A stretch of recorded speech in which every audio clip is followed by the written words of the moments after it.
Good evening, ladies and gentlemen. We're here at IGE on Wealthy Street, and we're gathered today for IGE Talks. IGE Talks is a group that discusses national, local, and international issues dealing with peace and justice. We try to, what we attempt to do with the IGE Talks is capsulize and show people different ways to think about some of the tough issues that we have to wrestle with in our country and in our neighborhoods. IGE, so the thoughts and concepts and principles that are spoken here, are not directly related to IGE. This is a disclaimer. So today's topic is quite an interesting topic. It's a heartfelt topic, and we talk about death and sacrifices, prayer, folkways, mores, and genesis of what, when, and where, how things happen. More specifically, our topic deals with Charleston, South Carolina. And it says, our topic says, symbols, terror, and the American way. Now, also in this premise statement, I must say that in South Carolina today, the taking away of the flag passed, which is great. Chuck added and he's got to say thanks to Chuck and Chester, but Chuck added a nice word to this particular. He talked about cognitive dissonance, and we talk about symbols, and my thought about symbols was symbolic interactionism.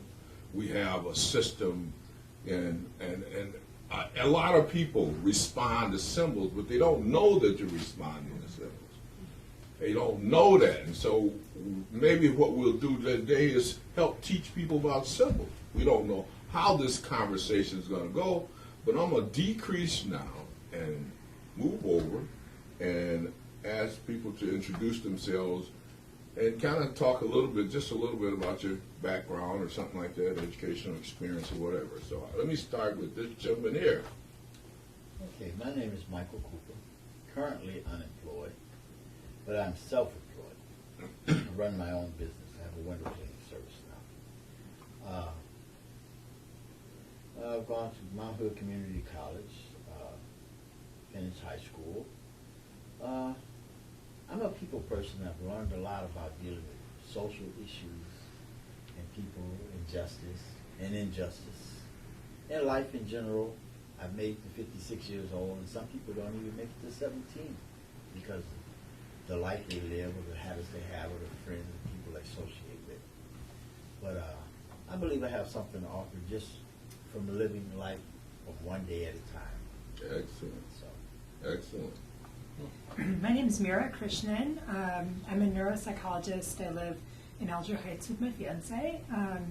I work with little children with autism, and I'm really interested particularly in their lives as preschoolers and the future that they can look forward to in this country, and whether they will, how they'll be affected by things like racism. Excellent. My name is the Reverend Colleen Squires, and I serve at All Souls Community Church of West Michigan. I came here 3 years ago.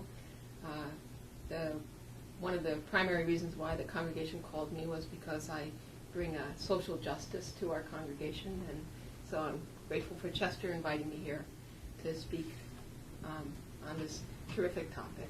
Excellent. This is Chuck behind the camera. Let me just, my 2 cents worth.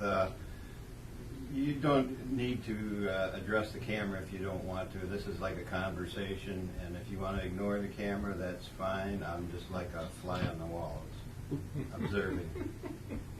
Okay. Up to you. Brother? Yeah, hi, I'm Kevin Kotis from Digital Spectrum Enterprises in Muskegon. I'm the senior producer for DSE TV. We're the government access station in Muskegon, and I'm a former Democratic congressional candidate here in the West Michigan area, as well as I've been a painting contractor for 30 years. I've been a drummer, professional musician for over 40 years. An activist since, I was 11 years old. So I'm a strong believer in community, neighborhoods, and in the role that I am involved with in Muskegon and the greater West Michigan area. It's about bringing people together, kind of embracing the love that is here, so that we move forward and have a future together rather than being kind of paralyzed by the past. And I see the topic tonight being something more about rebirth rather than the shadows of our forgotten ancestors, because we too often dwell in fear and what's wrong and being afraid of life when we have the chance to every moment embrace life and make something of it. Excellent. Yeah. Okay, Mike Franz, I'm on IGE board, and I've been doing these programs for quite a long time. I'm a retired community college professor, and I also work with MoveOn.org in Grand Rapids and a large number of other organizations like Senior Advocates, Disability Advocates. I'm a Stephen minister. I can go on and on. But I'm enjoying retirement, you can tell, and I am an activist. And I'm dreadfully interested in this discussion tonight. Excellent. My name's Greg Heinen. I work for Theological Book Network in town. We do library development in the developing world. Parents of two who are growing up in this community, and proud member of a blended family. Have a significant number of African Americans in our family, and worried about many of my nephews and the violence that they face. Hi, my name is Linda Squires. I'm a chiropractor currently practicing in Grand Rapids. I am Reverend Colleen's wife, and we moved here 3 years ago to support her ministry, and I'm glad to be here. Excellent. My name's Professor Dr. Rick Rosselli. I am a speaker, teacher, trainer in regards to physics, quantum physics, and how it affects the spiritual and the mind and the body of each individual. I work with several organizations. I work with human trafficking and the vice president in the Grand Rapids area. I am also involved with reentry program for the prisoners coming out of prison, back to society. We also work with the homeless and several other organizations and the professors and doctors and universities in Grand Rapids in Western Michigan area. Glad to be here. My name is Chester Lowe. I'm a board member of Institute for Global Education here. I also am producer of the show. Along with that, I am a retired former counselor, and of course, doing work in the field of mental health. I've worked in various areas, from working with developmentally disabled on over to substance abuse. And along with that, I am now presently a volunteer with Criminal Justice Chaplaincy, and learning a lot about things that people are going through who are trying to be free of the shackles being put on from crimes that they've committed in the past. So, with my experience, I hope I can have some kind of input here as well.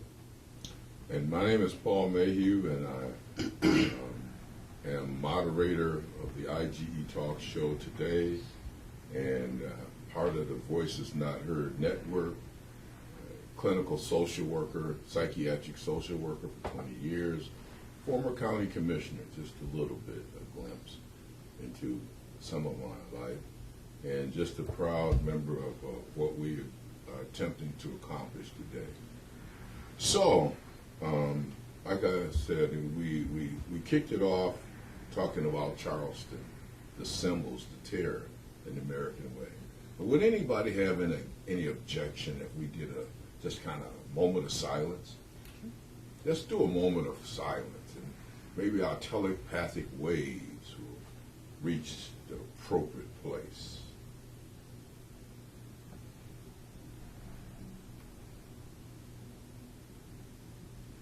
Amen. So, we're talking about Charleston, the symbols, the terror in the American way. And one of the big symbols today, as we all know if we looked at TV, is that the rebel flag has been taken down. It was passed by both houses in Charleston. Signed by the governor. And signed by the governor. So we just kind of wonder, you know, I'm just listening to folks. What is that going to do? What is taking that flag down? What is that going to do? Is that going to take away the racism? What is it going to do? It ain't going to do nothing. And I always beg to differ, you know, because, you know, as a therapist, psychologist, psychiatric social worker and stuff, I understand how symbols affect us. So I'm going to say that, and then I'm going to just move out the way, because I know somebody else has got some other stuff. I just learned today that the AME church that was under attack is on Calhoun Street. Yes. And Calhoun was one of the authors of the segregated South. I mean, he was historically one of the most important figures behind the rebellion that was coming and so forth. And the proposal I read, I think, was a credo. You know, said let's change the name of the street. You know, Yeah. Remember the 9 who died there. Yeah. Which would take down another symbol, if you will.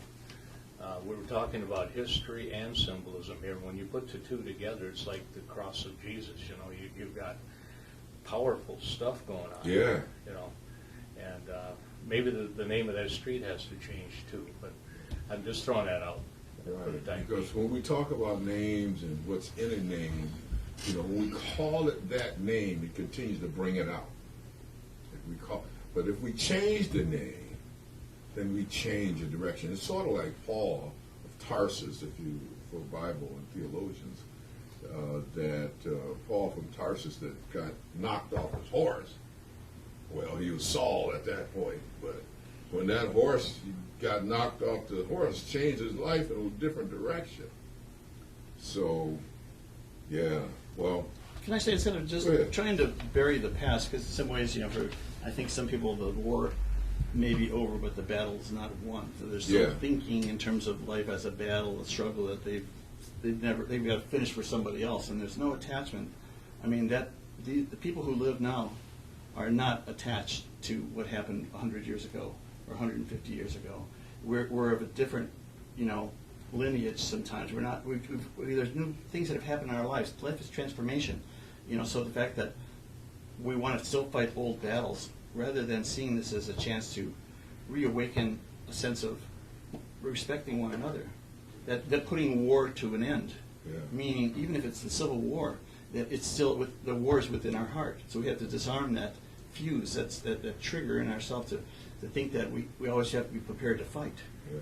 You And I remember think, the famous song, "Where Have All the Flowers Gone?" Yeah. When will they ever learn? Mm-hmm. Exactly. You know, we've got to put it to rest. Yeah. We My question is not when will they ever learn, but how will they ever learn? And then when and if they ever learn, how will it be shown without it being forced? Yeah, because see, when we look at this situation, you know, let's look at it from the totality. We have this great big ship of racism that's moving down the road. And then on that ship, we got all these different abbreviations, different types of things, you know. Now let's look at the pure sense. In the pure sense, let's look at the family structure of the killer. Okay? So this young man who was, 18, whatever, very young man. 19 years old. Now he had to learn from somewhere to hate. And I had thought about, in my my mind, I'm not a lawyer, but I thought about culpability. You know, culpability is a term that is used to say, well, he did it, but who taught him how to hate? Who taught him how to hate? Who taught him that you hate this so bad that you go in and kill him? And not also you go in and you sit and you have cognitive dissonance, which you talked about, and you sit and listen to prayer. You listen to pleas to the Lord for comfort and peace, and then I sit there, and I sit there, and I calculate, and all of a sudden I pull out my gun, and I said, it's my turn to kill him. So, so we got to figure out how we deprogram. How do we deprogram this? Oh, yeah, Charleston is a great start, but look at what it costs. Look at what it costs us to sit down and begin to talk about this great thing in America called racism. And of course, in terms of guilt and that kind of thing, if you're an accessory to a murder, you are just as guilty as the person who pulled the trigger. And so we need to look at those elements in his life that led him down that path and fed his culpability. Or whatever you want to call it. Don't we already pretty much know that to the extent that we're going to? We're not going to convict his parents. That's not going to happen. No. But behind the scenes, that's one person, but there's many. Yeah. But we're speaking about one, but actually there's many. When you have a society like we do that lives in the past, and then something happens to awaken those old buttons and they're pushed, there's a reaction. It's a cause and effect. And it wakes up all them old wounds and they come back to the surface. And what that does, it degrades all of society. It brings it right back down. It takes it way back. Maybe a year, maybe 10, maybe 50, maybe 100 years ago, maybe 200 years ago, so on and so forth. And that's where the change needs to come. People need to realize that those things and those symbols, whatever they may be, are gone. It's a new day. It's not about yesterday, it's about today. And we have, each and every one of us, everywhere, have the opportunity to change our thoughts and say, it's for the benefit of my well-being to think for today, and it's the benefit of every other person's well-being for me to think of today, not the past. We're not going backwards except in our thought process. We're going forward.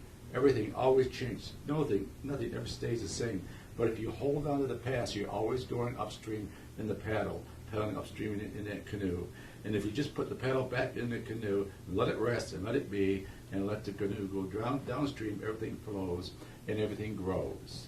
So the opportunity is that we need to go there for the well-being of people about where they're at today, not about anything else, not color, not area, nothing. It's all about integration, not segregation. We're so used to everything being separated, that's all we know how to live.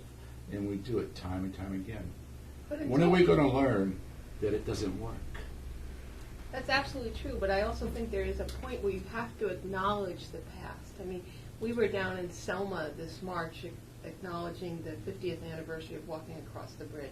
Wow. And as we walked across that bridge, that name was on that bridge, a dragon of the Ku Klux Klan, and thinking about what sacrifices these people made, and then walking through the town of Selma and seeing just utter poverty in that town. I mean, it's just, some things happened 50 years ago we haven't fixed yet.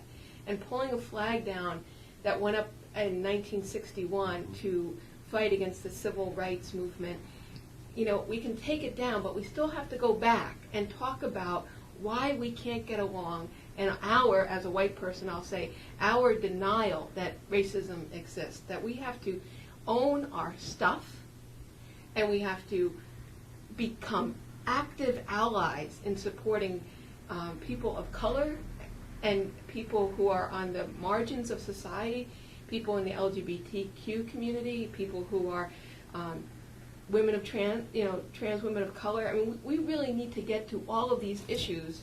But to go forward, I'm all for it. I want to do that desperately. But you need to do some work. You need to do some work about who we are and how we're going to get along and own our stuff. Yes, I think that's the problem. We don't own it. We take the past and the people that have sacrificed themselves, and we appreciate them, we uplift them, and we respect them, and we love them, okay? Yes. But what people do, for the most part, is they go to the negative side of that Right. and look at what the people did to them. And that's the wrong place to go. You can't go there. No, I want to Because look at Lewis. You need to look at, because of them, we're able to move forward. They Right. sacrificed themselves for us. It's like any war. Right. for us, so we can honor and respect them. And you learn to love your enemies. You learn to let go of them. You learn to let go of that. And it's okay to do what you said, to see the respect and honor that's due, and I'm all for it. But if people are trained and people are speaking about the negative side of that, and it does no good for anybody. But then, what we're talking about here is the institutionalization, the codification. The institutionalization and the codification. And the legalization. Yes. Comes with the institutionalization and codification. So we're talking about a system of laws, of informal and formal laws Yeah. that have been here forever. Now, you can't, it's like throwing good money at bad money. You can't get laws to get yourself out of this. Because what we're dealing with is a mindset. I think probably the killer had some positive impulses in mind, like he was supporting his family and the people who brought him up the way they brought him to think like they do. He thought he was doing the right thing according to them, but you know, it's kind of a carrot and stick thing where he was taught to hate, but he also had no resources. You know, there's no jobs for people like that. You know, it's fast food. That's all they got. You know, they see their manhood under attack, and they don't see any way to do anything about that except who to blame. Yeah.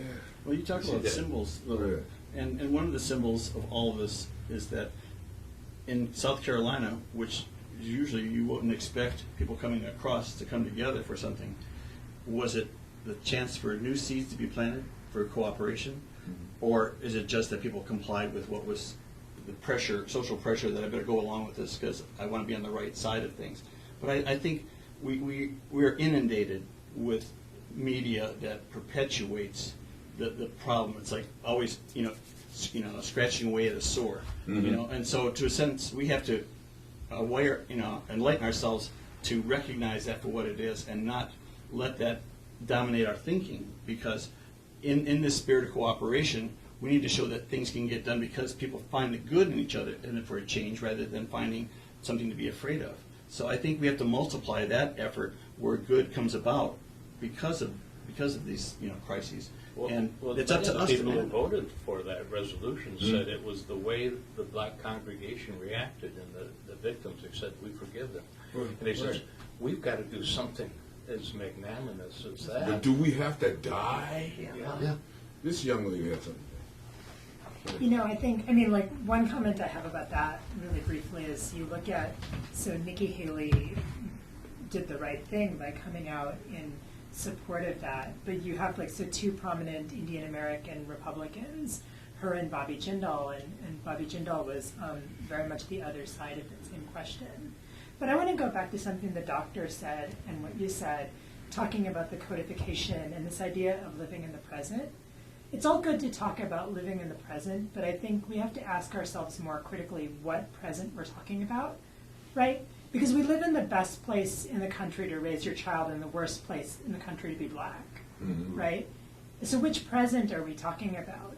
And we live in the present where we acknowledge Charleston, but what about the 6 or 9 other churches in the South that burned since Charleston? Yeah. 3 of them at least proven to be arson. Yeah. And so it's not like, and there is a danger in using one of these moments to just recognize how much we've changed. Yeah. Certainly, we're not the America of slavery. We're not the America that poisoned the Tuskegee Airmen. We're not the America that put radioactive materials in kids' cereal during World War II. We're not the America that segregated schools. We're not even the America of Abu Ghraib. But we still make these same errors over and over and over again. It's repetitive. Yeah. I believe that somebody made a good point, enlightenment. We as a human race or human family should begin to actions speak louder than words. As Jesus said, he said, don't overcome evil with evil, but overcome evil with good. Mm-hmm. One good deed can have an effect on a person, and it can catch like fire. And as a result, you pass on that good deed to the next person. Racism comes in all shapes, sizes, and colors. Mhm. I've seen racism through black people. I've seen racism in white people. I've seen racism in Chaldean people. Racism comes in all colors. So it's not just white racism, it's black racism, there's all racism. So it's a matter of understanding what type of world we live in. This is the world we live in, this is the reality we have to deal with, but we have to deal with it. We have to do something. And the only thing you can do is combat evil with good. Just like you take a flashlight and move darkness, good moves evil if you use it in the right way. In other words, don't give in and do the wrong thing, but always stay doing the right things. I used to watch old TV programs like Lone Ranger, Superman, and the moral of the story was good always wins. Light always does right, always overcomes, always does right things. And in the end, you'll see the result. Yeah. And Yeah, as a human being, I understand that, but when we look at America and what we glorify, see, we don't glorify. That's right. We don't glorify Not what anymore. you're talking about. used to. We glorify the hate. Yeah. We glorify the negative. Yeah. So where are we going? You know, I was sent a communication this morning about Jenny Horn. Jenny Horn's impassioned speech. I woke up this morning, somebody sent that communication, and my computer went off, and I said, "Dang, let me read it. Let me listen to this." Listen to it, and it brought me to tears. Yeah. It actually brought me to tears, the way the passion that Jenny Horn spoke. So I'm just as segregation as anybody else. I don't think she said that, but you know, I mean, her passion of saying, take this doggone thing down and don't put no amendments on this, so that so you're gonna stymie at least what progress that we have here.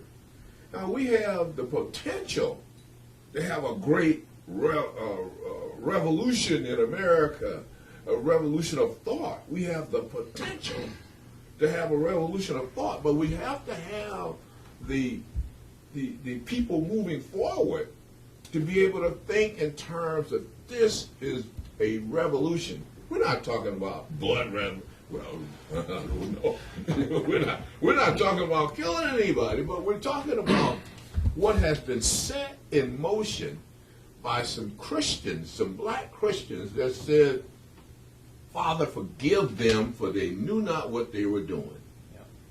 So we are set in motion in a period of time, and now we got to try to grapple and figure out how do we take this good and codify the good. My fear, and I think that when you look at particularly South Carolina, and this may be very cynical, and I hope it isn't, but it was because they lost a friend. That this may be the first time that someone in a legislature lost a friend. So you see Jenny Horn's speech last night, you know, my friend Clementa, all of these speeches. The Republicans shut down a vote today to remove there's a battle flag of Northern Virginia, which is that rebel flag in the U.S. Capitol. Mm-hmm. The Republicans scuttled a vote to remove that today. At least last I saw, they may have done something. Last I heard about that. So you're removing yourself. You're taking a distance from Charleston, and it's not that great a distance, but up to D.C. That's not happening. And I think we have the opportunity for revolution. We have the opportunity for systemic cultural change. Do we have the attention span? Well, I don't mean that as a joke. I mean, I'm serious about this. That's what I am most worried about. After Newtown, 26-year-olds were murdered. Yeah. I know. And Chester and I were talking about this at one point. I've been a hunter my whole life. Grew up in a hunting family. I sold my guns. I didn't want any part of those in my house anymore. 26-year-olds were murdered. What happened? Yeah. Absolutely nothing. They shut the door, just slammed. But for 2 weeks, that's all you heard. And then, But you ain't- in the news cycle, nothing happened. You're not going to find answers when you're looking at those things, because we, as general public, do not agree with that. Okay? With? The general public do not agree with things and the things like that happening. Yeah. What do you mean? Yeah. All those things you just discussed. Right. Okay. But when we look at the laws, when we look at the people that are in the leadership positions, wait a minute, we put them in there. Okay, we put them in there, and we put those laws. We had those laws be set up through there. You talked about the radiation, all those things. When you look at our food, you look at our school systems, you look at all the things in America that we're being affected with in the economy and everything. It's all the same thing, but it's hidden differently and seen differently, but it's all the same things you spoke about. So what we do here is it's not going to come from the laws, the leadership, nothing. We have to change it. And the only way we're going to do that is changing the intents and our thoughts and coming forward in a grassroots effort as a people coming together, saying, we don't want that no more. We want this. We want the well-being of ourselves. We want the well-being of everybody else. And we start moving forward. Actually, there's a big percentage of people, not only in America, in the entire world, that are starting to do that. It's not being seen, it's not being talked about, but it's coming. It's rising up. But then we Those do things like that 19-year-old kid, he was taught to hate, but to him that was truth. Mm-hmm. See, and because of those kind of situations, when you change the people's hearts by thought and intentions, you change a society. It happens that way. And then you can look at the enemy and say, God forgive them, for they did not know what they were doing. But then you let it go. They come into a new world. We are not going backwards in this world. We're going forward. But the collective consciousness, the collective people, from the government on down, dictate, the news dictates to you that we're not going forward. Dictates to keep you back. Dictates to you to look at the bad things and focus on those only and nothing else. So we have the opportunity as a whole, not only in Grand Rapids and Western Michigan, but in all this country, to go forward and think differently. Because I'll guarantee you, thought in the hearts of people, changing their hearts by the thought process and being well-being for themselves and everybody else. And I see it all over. I got people that will do things for me I never even met. Mm-hmm. It's coming. Things like that are coming. Yeah, you don't hear about it much, but that's the positive side. And that's what we need to focus on a daily basis. Right. Because we need to go forward. And the law, you're not going to do it with the laws. Right. But still, I mean, if we follow, and I'm coming back to you. But that will change the law. But if we follow what has been said here, especially on a national level, so we started out with our situation to talk about symbols, right? Symbolic interactionism, symbols. So symbolically, we look at the national government who just thwarted an opportunity to take down the flag on a national basis. Right. Thwarted it. So now symbolism to us Americans is that we can go halfway, but then our leaders is down there saying, oh, we don't need to do this all the way. So from a symbolic standpoint, we're still trapped because the message didn't get out to them. They're still dug in the mud. Let me go to this young lady here. What you were saying about familiar, they voted because they knew somebody who got killed. You know, Colleen and I are now married in Michigan because of the Supreme Court ruling. We were in Massachusetts, married there, came here, no longer married, statewide. And then now because of the Supreme Court ruling, we are now married again. Now my older brother said to me, the reason why that happened is because all of you started talking to your families and saying, hey, I'm gay, I'm a lesbian. People started to know other people who were gays and lesbians, and now transgender. We're just getting more and more familiar with people. And that's what's got to happen, I think, with racism. It's getting accepted. I grew up in a day and age when I was small. I remember seeing the Civil Rights March. I was no more than about 5, maybe 6. But I saw people marching arm in arm, hand in hand.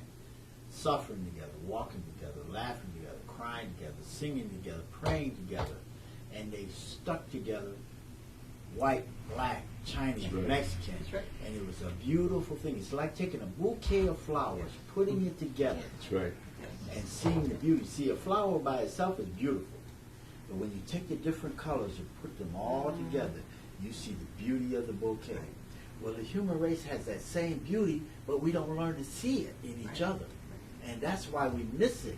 We miss it because we get into the rush of life, the love of money, the pride of life, the things that just, me, I, and forget everybody else. And we don't get enough concern for each other as human beings. Out of all the things that God created, the most beautiful thing is the people that's on this planet. The planet's beautiful, the mountains is beautiful, the seas are beautiful, the flowers, the creatures are beautiful, but the most beautiful thing is people. And we have not learned to appreciate each other, to love each other, to cherish each other, to help each other, to lift each other up. And now lately, since I've been in Grand Rapids, I've had more community support from people that are not African American. And it was so beautiful because it showed me that maybe that march, civil rights march they had, did have some substance to it. And we need to get that substance back to say, hey, you're my brother, you're my sister. And don't see the color of the skin, but the contents of the character. We need to go back to understanding that inside of every human being, we have something that connects. Spirit, life, hope, love, joy. And if you see someone down, lift them up. If you see somebody poor, help them out. If you see somebody unemployed, employ them, help them. Do what you can. Speak up for those who are down, and the poor and the lost and the weak and the elderly and anyone you can help. Take action. Words mean nothing without action. So Right. sometimes if I saw somebody so down and out and I could come to them and comfort them and help them, I could do that, and I would do that. I wouldn't just sit there and say, okay, well, it's right. And you see people holding up signs all day long saying unemployed, 5 kids, and some people drive right by them and don't say, well, maybe I can get you a job. I can give you, here's a couple of dollars. I can get you a job. And they drive right by. And there's one lady, she held up a sign that said 5 children, unemployed. And I said, okay. So I reached in my pocket and I did something. And I think it was because she said she had 5 children. But regardless of the fact, it was the compassion that moved me. I was moved to action, not just words. I could have said, okay, God bless you and be well. But if you don't move in action, people, when my car went down, someone gave me a car. When I needed a job, someone took the time out to call around and try to find me a job. And this is the type of friends I have in Grand Rapids. They took action. Go ahead, Jeff. I want to, I guess, come in on that where you're saying where people are there for you when you least expect it, and that's real good because I've experienced that too. Yeah. I really want to commend that to the people who have reached out to you. Yeah. I also want to look at the fact that Clementa was one who was reaching out to the young man who did the shooting in his church too. Right. And he was doing everything as much as any minister or even friend would do to not convince him or convert him, but to assist him in some way to get him in the right path of thinking and attitude and wise. And in turn, he ended up being killed.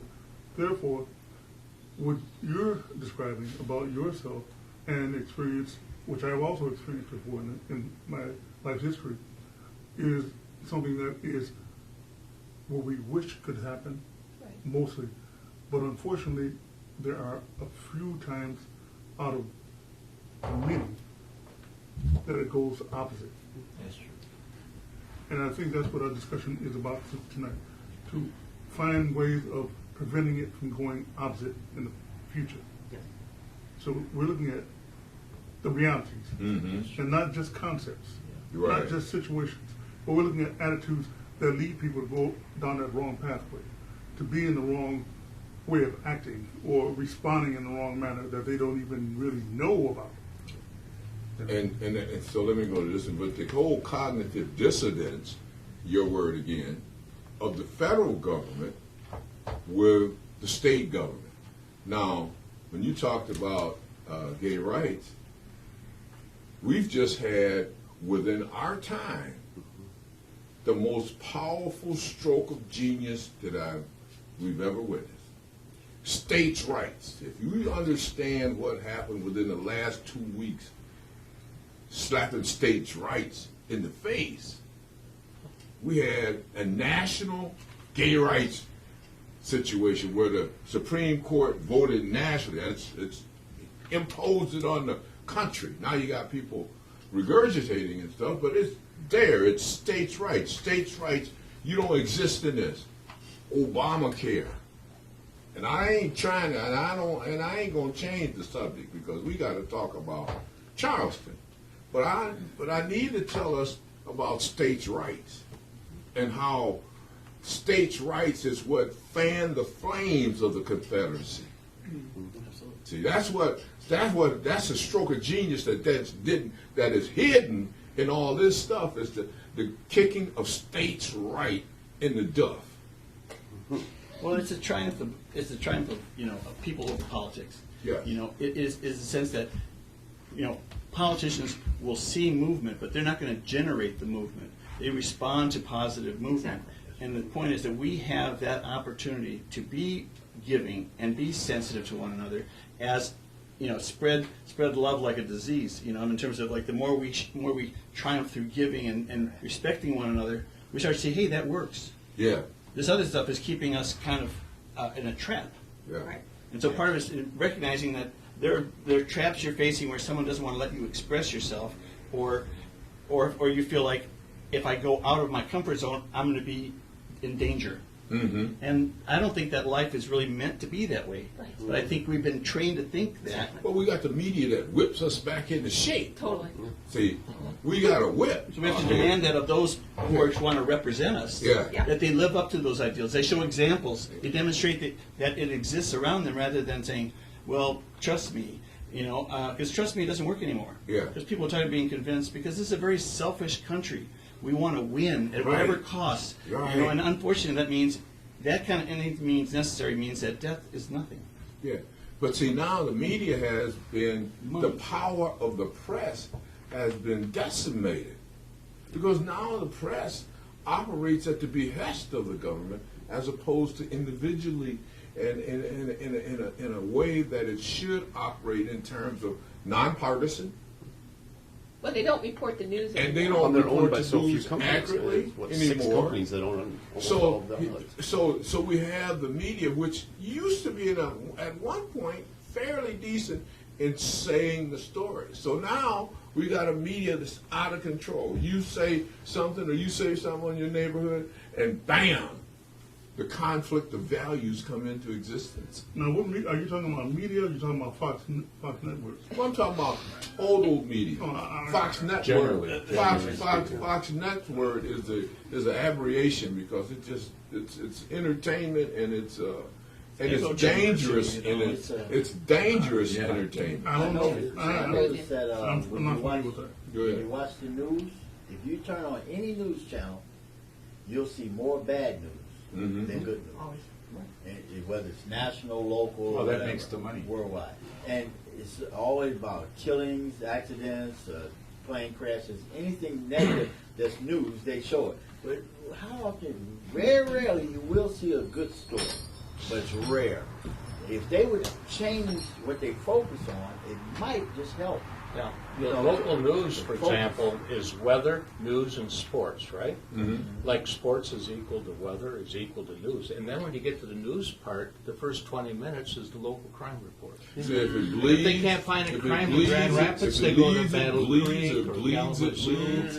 or Muskegon. I mean, it's horrendous. like What what they're happens- telling us about all these things where they're supposed to make us afraid. Okay, So but- people want to but have guns let in me their say homes this, because but the next what they time did- somebody breaks in, Hold on, it'll hold be on. their house, Let me say this here. There is a situation where you can go to the federal, is a federal bureau that judges the media, FCC. So FCC, now the FCC has had power taken out of it. But still, from a regulatory standpoint, if people in this audience and in here would say to the media that you watch, I want to change this. So what do? You get your people to craft letters to the FCC. But now you can also craft your own media. Yeah. I mean, I was a candidate and didn't get media because I was considered the wrong flavor for the community. That's right. And I am media now. I go out and capture life going on around me, from sports to religion to, health to seniors to veterans. It's realizing that we can create that blueprint of our own. But you have to do it. And now with social media, there are more and more platforms where people are saying, wait a minute, maybe I could put my signature to this. I don't have to just be dictated to what is supposed to be interesting to me. Right. Yep. And so we have to, let 1,000 flowers bloom in that regard, so that there's more challenge to that. I mean, even happened in the music industry, Right. Where it's like, unless you got signed, you're relegated to playing top 40 or hoping to sell cassettes out the back of your truck. But the thing is, you're playing music because you want to touch people, you want to entertain them. So when we tap into what we're good at and create avenues for people to participate and be that media, then that demonstrates to the powers that be that, there's a story we've been missing. Because sensationalism only goes so far, and eventually people go, I've seen that story before. Yeah, that's a good point, because the collective consciousness, the collective way of thinking in our society, in America, is that everybody sees this happening, and the government says this, and so on and so forth. So they naturally think, well, that's just the way it is. No, when you change your thought process, because you do have choice, That's right. and more people start doing that and creating avenues to have different ideas, different thinking, and start implementing them into society, what happens is, excuse me, what happens is that you get a collective unity on people thinking totally different than the way the system works on a whole, generally as collective. And then now those systems become bigger and bigger and bigger as time goes on. And eventually those systems all diversified but yet united, integration instead of segregation. What happens is it starts blossoming, and the flowers and the roses start blooming, because now it becomes stronger than the control factors of the way society has been or is, and it starts breaking down gradually, because all these new systems of thinking are coming forth, and they're being supplied with ways for them to be developed and come forth and be manifested. It's a great idea. Well, the newspaper industry has suffered, and consequently a lot of papers have gone because people got tired of reading about negative stories. Sure. The television industry is afraid that they're going to go out of business Sure. because of Netflix, and other people are saying we don't need to have that source of information or entertainment. And so on one level, when you start to threaten their bottom line, Sure.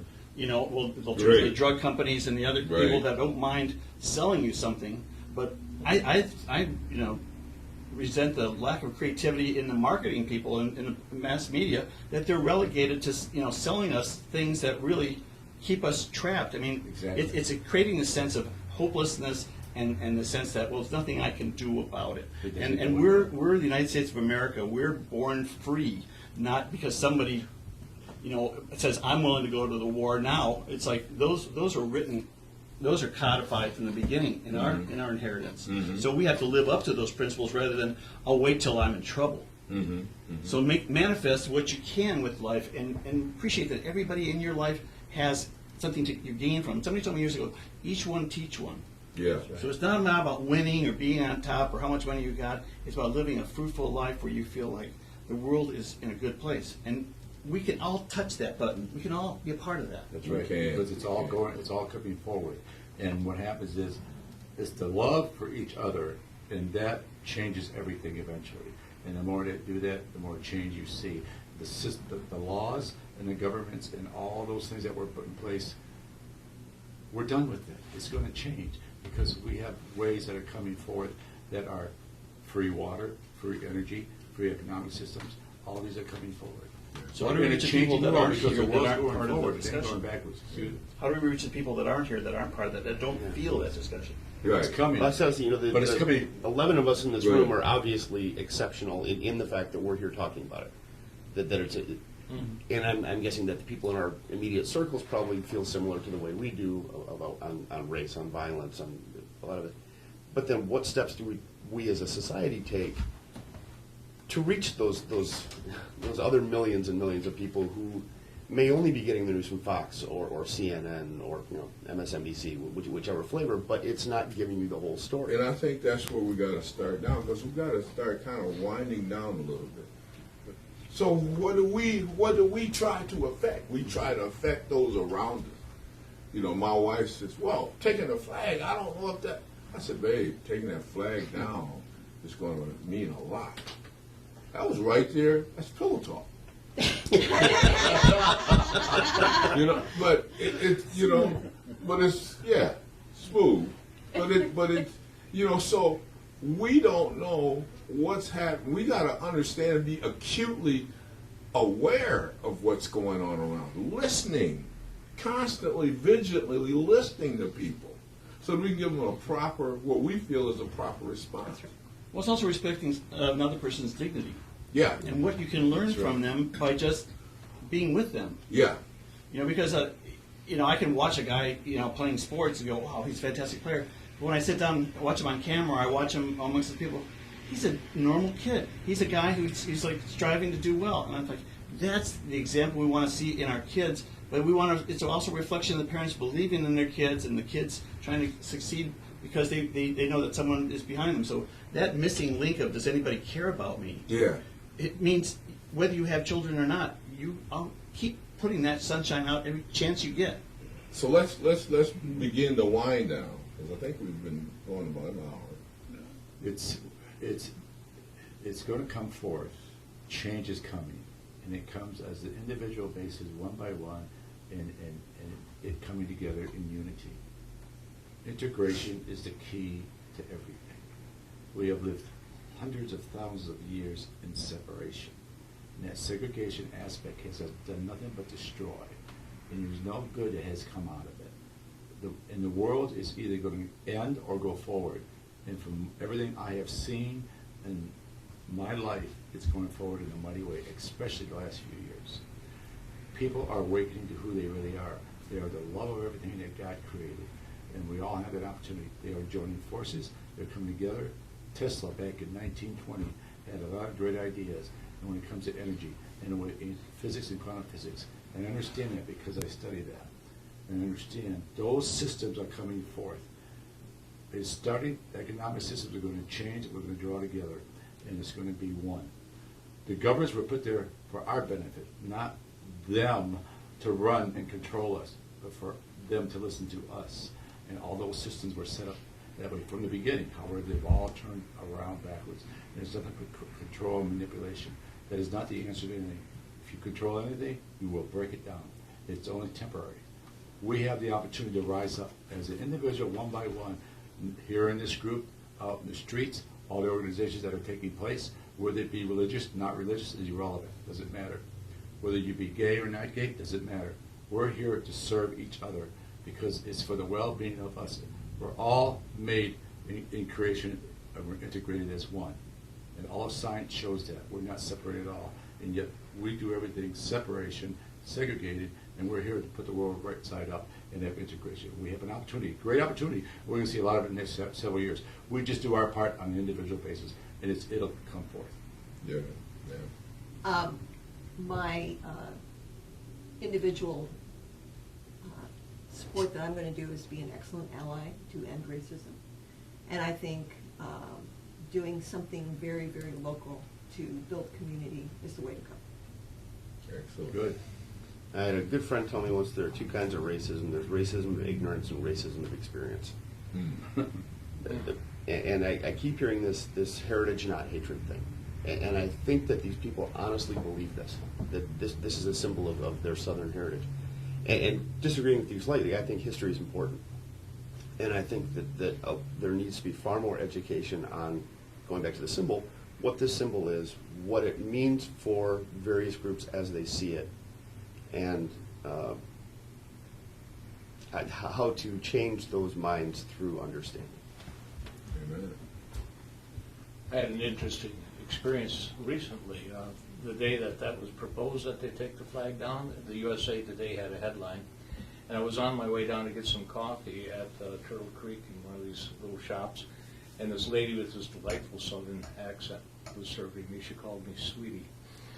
And after she served my coffee, I showed her the headlines, and her face kind of grew dark and ashen, and she said, well, if they take that flag down, they better take down all the other flags too.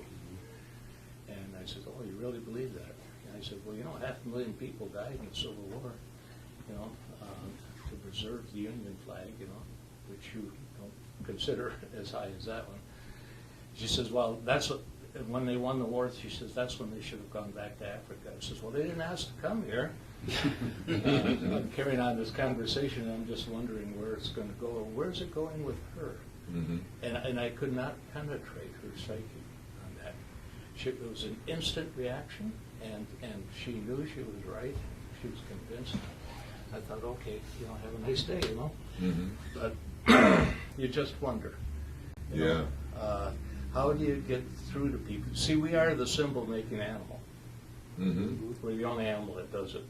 And unfortunately, even though we're the rational animal too, we are the irrational animal because we emote, and our emotions derive all of our thoughts. I mean, they direct our thoughts. We feel, think, and then we act. But the feeling is there in the thought and in the action that follows. And that's in the nature of who we are. And how do you change that? How do you change the emotion? You're talking about love. That's a powerful emotion. Mm-hmm. Okay, let's go with it. All right? But now you've got to get rid of fear, because fear generates hatred Mm-hmm. and distrust and destruction. Only if you don't walk through in love. Okay, so I know what the active things are. I just don't know exactly how to get them going in people the way we need. And we do a peace education program at IGE every year. We're in our 31st year. In September, we'll have an International Day of Peace. The Board of Education will pass, they'll pass another proclamation. The mayor of Grand Rapids will sign on it, proclaiming it an International Day of Peace for truce and so forth. And we have a program guide that teaches children some of the basic principles of peace and so forth, which will probably be ignored, Mm-hmm. as they have been so successfully by the principals and right on through the system, the teachers. Some get it, most don't. Okay, but we're not giving up. But I'm frankly, I'm a little frustrated, and I'd like to know, this program will be viewed by 100 people. Well, maybe more. We don't know for sure. We don't They know. go surfing through and they say, yeah, I saw you on television. I Yeah. says, yeah, what was I talking about? I don't remember. But I saw it on TV. Yeah. So, and the media will not come and cover our Nelson Mandela Days here next week on the 18th of July. We're going to have some wonderful programs on Friday and Saturday. And I don't think we'll get Fox. It's a weekend. They don't have anything to talk about except crime. Yeah.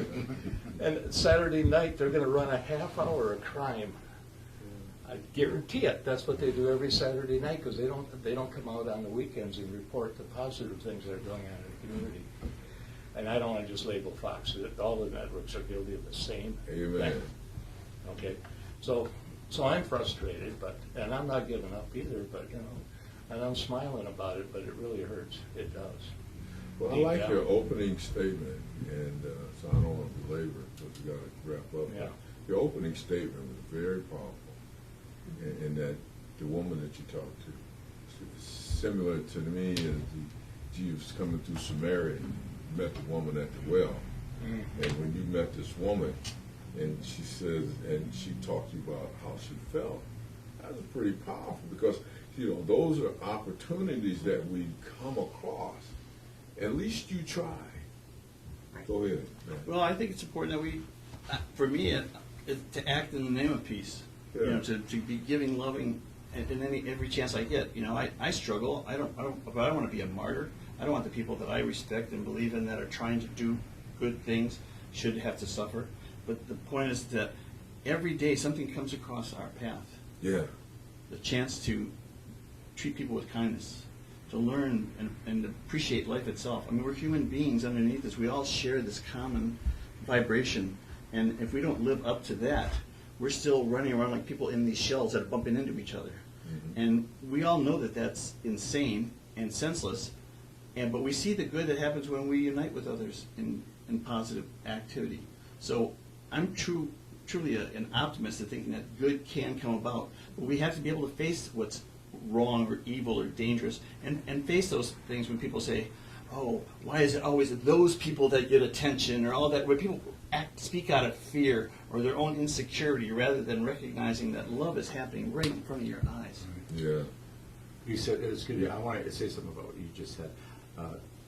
Every heart in the world is connected You got to each 30 other. seconds. I Every heart in the world is connected to each other in an electromagnetic pulse, in a vibration. That's a love language of the heart, and everybody has that. Okay, but to get to that and understand that, so instead of working from here but working from the heart, Yeah. it changes everything. Good point. Well, I think to jump off of that, I would say that probably the most rewarding conversations that I would engage in, whatever the issue in front of me, is if I have the mindset to listen to the person, not to sit here and think, what am I going to say in response to them? Mhm. Like, just give them the space to be heard. Mhm. Whatever their pain, whatever their suffering, whatever their story is, and hear that and validate that, and then just speak from my own truth. I think that that is a starting point. So not to listen with the intent to respond, but listen with the intent to actually listen. Yes, even Jesus said that he looked at a person and he seen the well-being and the love they really wore, and that was anything that they said. And he said, do you want to get well? And they said, yes. And they got well. They got healed. And he said, it's not I that healed you, but it's your faith. You come into your knowledge of who you are, that loved person you are. So I didn't, I started the conversation from my part by talking about my kids, and I do believe in a better world for them.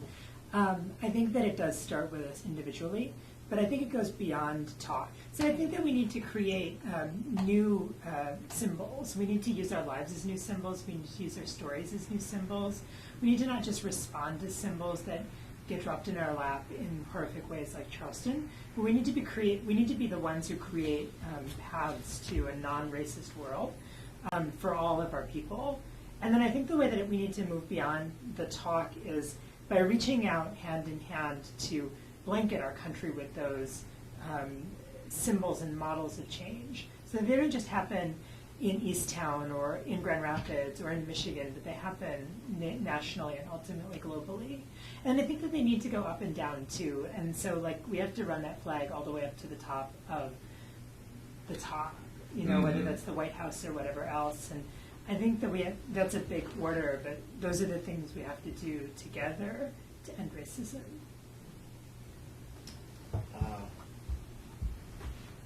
I would just like to say that as people, you are what you eat. And the media feeds us a lot of negative things.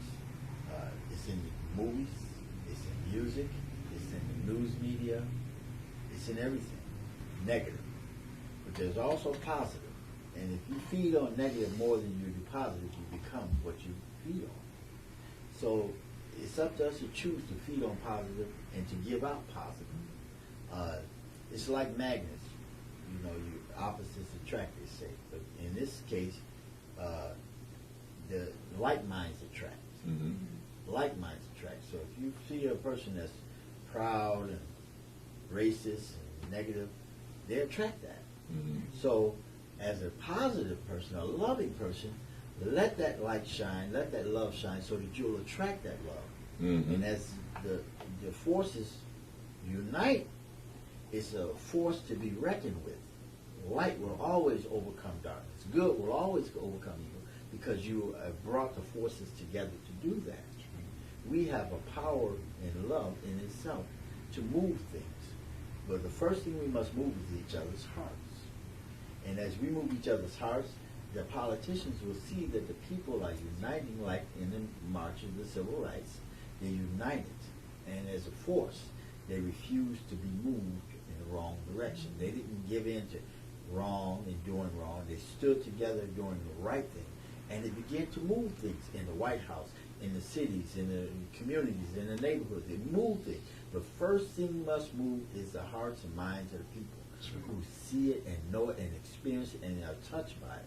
So we have the power as individuals to come together and make things happen by our actions. Words mean nothing without action.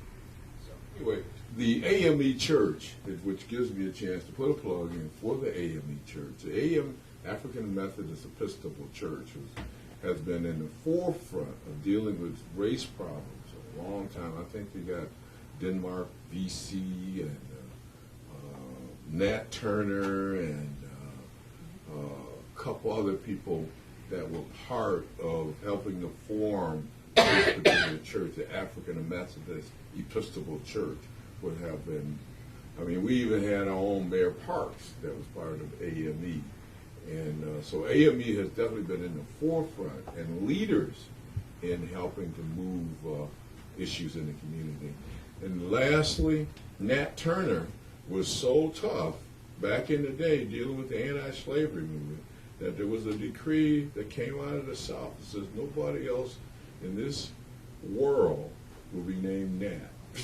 I do remember in history, you know, how it affects me now, because during my high school and college days, I did form an organization called Aquarius at the community college called Delta of North to promote harmony and understanding among all races and nationalities. And it was something that made the media, it hit the media, because a lot of people were surprised that back in the 60s and 70s, someone of my race, of black, then it was black, not Negro, not African American, but black, was having the audacity to stand and say something about anti-racism after the assassination of Martin Luther King and Malcolm X as well. So I was proud to stand and say, come on, let's hold hands and make some kind of discussion about how we can have peace among each other. Yet, the president of the college I attended was so upset about that. He was upset, I found out, because he wanted to start an organization like that, and not me. It's political, but it's personal. That's right. I was learning the hard way. So, some of the things that have happened with people like the minister and the senator of the church in Charleston actually was along that line too, because he was doing things for the goodness of the community, of the church, of the society holistically, like I was trying to do back then in the 60s and 70s. Well, he got killed. I almost got assassinated. Trust me, I almost got stabbed, shot, all that stuff on the college campus grounds. But because of my experience of ducking and dodging punches and rocks and all that, I was able to get away from all that. Otherwise, I wouldn't be here now. Right. So, history is important to remember and appreciate in order to live forward and move forward in a positive manner and not stumble over the rocks that may be put in your way. People do that all the time. Yeah. And it's something that we need to do with our situations out here. This that I'm talking about is a psychological issue that I've been dealing with for all these so many decades. Let's go from the psychological point to the sociological view, as well as political. All these things that's been happening in history are the things that we need to have learned by. But no one seems to want to learn. They learn, but they don't want to apply their knowledge in a constructive manner. Yeah. And one thing I've seen is after the 9/11 situation where the towers came down, all of a sudden, Tom Brokaw and Dan Rather, the rest of them on the news media were actually talking about some positive things in the community. All of a sudden, when that happened. Is it going to have to come to that again in order for something positive to be stated in the news media? You know, as the facilitator, moderator of this group, I'm feeling pretty proud today. I think we've had a great discussion, some positive comments, and some directional comments. If people in our audience would take note to some of the things that were said here today, and just think about your own people that you can touch. You know, to be effective, we don't always have to go out and be the one at the bully pulpit. We don't always have to be the one that has the big group, but sometimes it's just at our dinner table. It's just that close sometimes. It's our dinner table. And it's our walk in life. So I'm just really proud to be here. Thank you. Hey, let's, we don't do this stuff. Can we just hold hands together? Yeah. Thank you, man. All right. Well, let's just kind of reflect on what has happened. And we asked our God, asked our people, we asked everybody to just think positive about what we can influence. And Lord, there's a lot that we can influence. It's our next door neighbor. It's our child sitting in front of us. We have the ability to do that. Not stretching and growing, but just walking through the valleys and the shadows, Lord. And let us make peace. Amen. Amen. Great. Thank you. Was that on camera?